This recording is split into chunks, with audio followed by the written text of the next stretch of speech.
Hey everyone, welcome back to another fun episode of Slime Fun with your host Boomer. And today, as promised, we are reviewing the two new plugins that have come out for Slimefun recently. We're going to talk about Slimefun Warfare and Liquid, and we're starting with Warfare. On a scale from 1 to 10, I'm giving this one about a 9.5. This was a great plugin, a lot of really awesome features. This would be the equivalent of Slimefun meets CSGO meets Fortnite. You could literally plan out and execute one heck of a battle royale, and we're going to dig right into this stuff. We're going to start with the chemical warfare and work our way backwards. So we have the ability to create explosives. We have chemical grenades, nitrogen, I'm going to call this azide for lack of a way to pronounce it, and arsenic. Arsenic and the nitrogen give you different effects. One is the dizziness, one is the blindness. Whereas the azide makes a hole in the ground about 5 times the size of a creeper explosion, but not just down, also up and out. It's a very powerful bomb. You synthesize these chemicals inside of an explosive synthesizer and you set it up with power. Let me turn around here. Power source, it needs 128 joules per second. If I remember right, or is it 64? 64, it's 120K buffer. So you would take the chemicals, put it in here with the 2 pieces that you need, and it'll synthesize them for you. So in other words, to make the nitrogen, you take liquid nitrogen and dried kelp. Liquid nitrogen is simply liquid air put into a tin can. 9 of them gives you 4.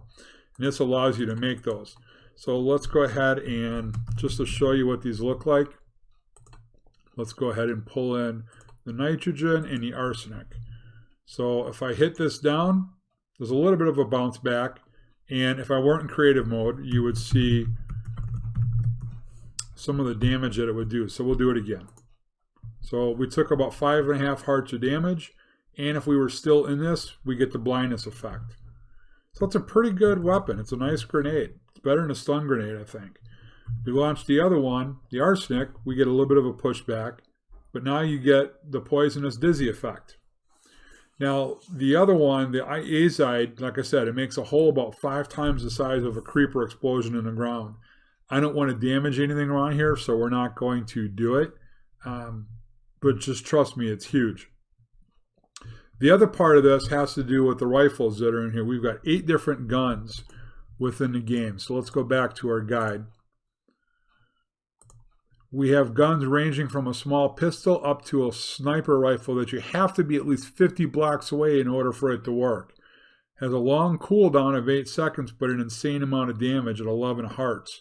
So even if somebody's got some like netherite gear on, with some of these bullets, 2.75 the damage, nobody is withstanding 30 damage heart points. There's no one. No one can do it. So we've got reinforced concrete as a defensive measure. You've got the ability to make bullets through the press. Pyro powder is simply TNT through a grindstone for one of the crafting recipes. Now, don't get me wrong, this stuff is expensive to craft. 4 reinforced ingots, a couple of pistons and motors, and then the synthesizer, 4 reinforced plates, blistering ingots, reinforced slime steel. So on a scale of 1 to 10, this one is way up there. This is probably an 8 to a 9. But let's take some bullets here. Whoops, I got to do this. We're going to go ahead and grab a few bullets, and we're going to have some fun with my daughter here. So we've got ourselves, I don't want the gun case. Let's go back. I want an actual gun. We'll do it simple. We'll grab the revolver. Now, it's going to grab your bullets from left to right, I believe, in your inventory. And all you do is you right click. We might have let's see.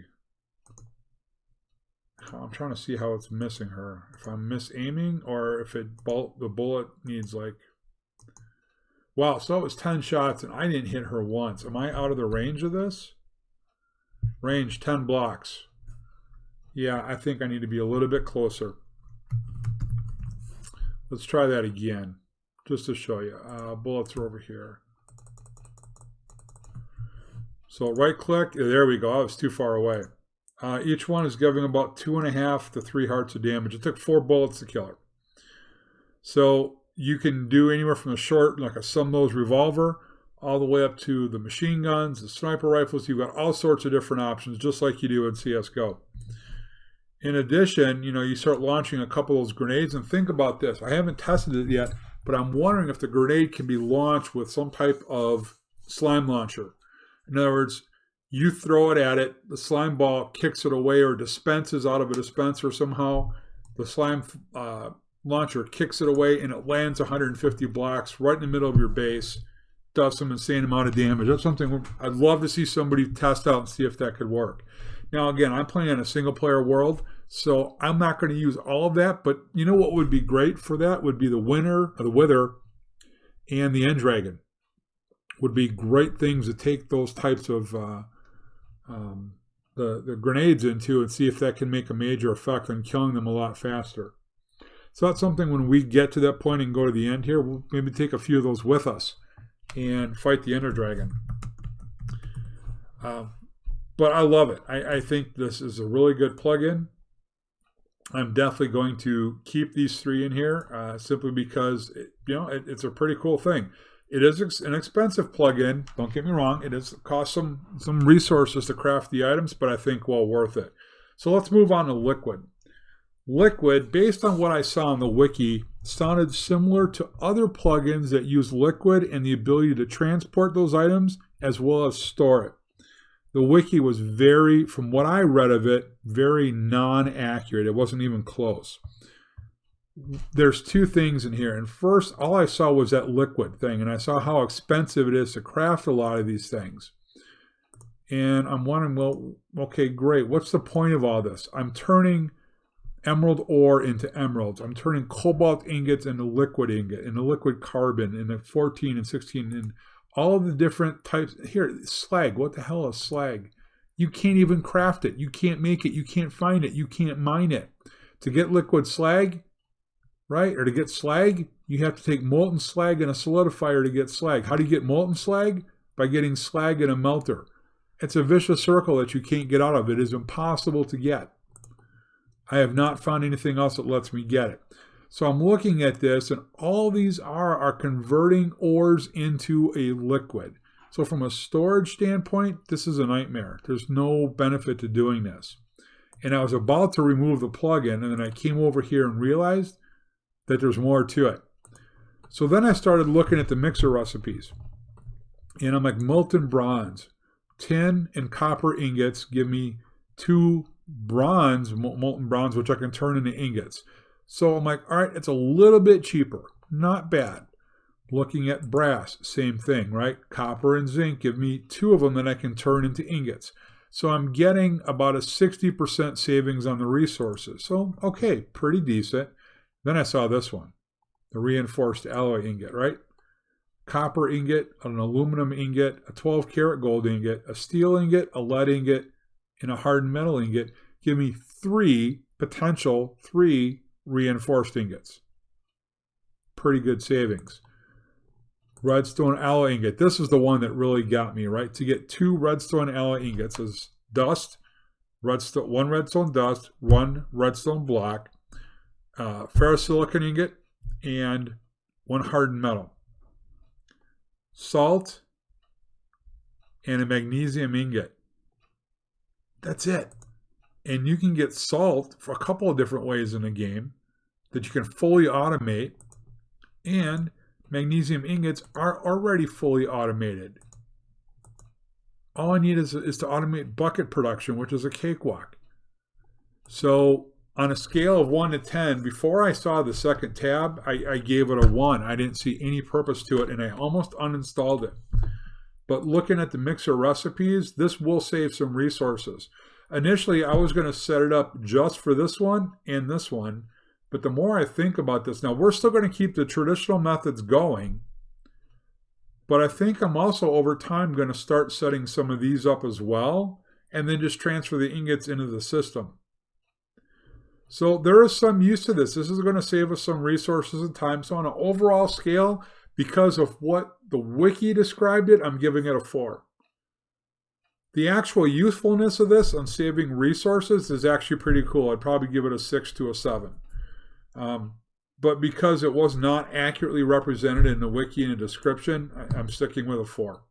But we are going to implement it. So that's kind of where I feel on both of these. I think they both, especially the Warfare, has an insane amount of potential. I could see a single map being put together on a server similar to Bed Wars or any of those other types, where you come in and you've got to put together the Warfare machines and create a strategy, like playing the old game of Risk or playing some type of, like I said, of a CSGO type game. That could be a Minecraft server. And I'm waiting to see if somebody doesn't put that together. I don't have the programming knowledge to do all that.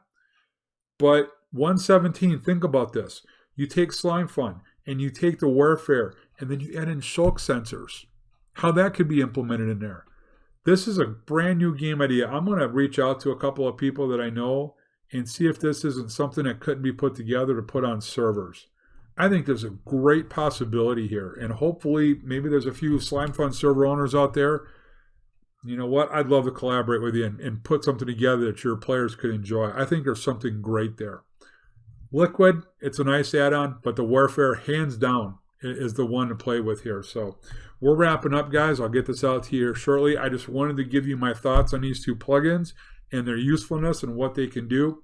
I'm not a big PvPer, but I can see for the players that are what the potential is. And so I want to take a look at that and see what we can do. But I'm going to wrap this up, get this out to you here shortly. And like I always say, you got to go boomer or you got to go home. We'll see you later.